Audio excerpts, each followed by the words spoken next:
Alright, now we're going to go over our example.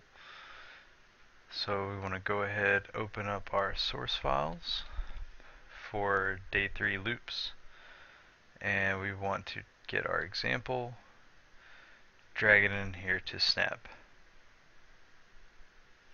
Okay, now that we've done that, let's go find out what we're supposed to do.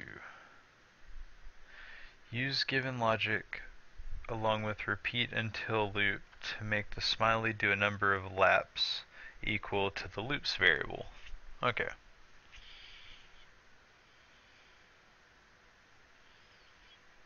Okay, so we need go back to our program here, get a better look at it.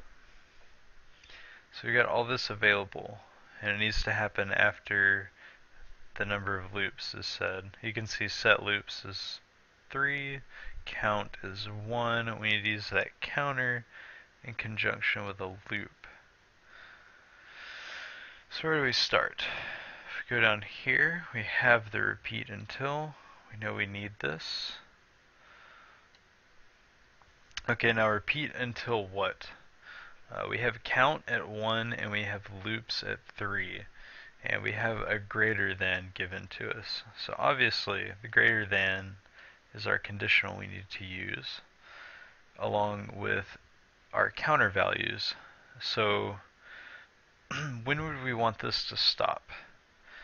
Well, if we're going to be counting up, then when count, which start at 1, and it will go to 2, and it will go to 3, when it gets to 4, the loop will have executed 3 times. So what we want to do is repeat until count is greater than loops.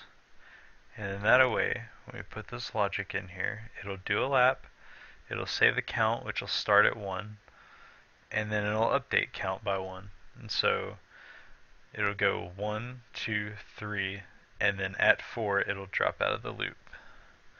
So why don't we try it out? I'm gonna hit spacebar, 3 laps. There's 1, 2, and 3.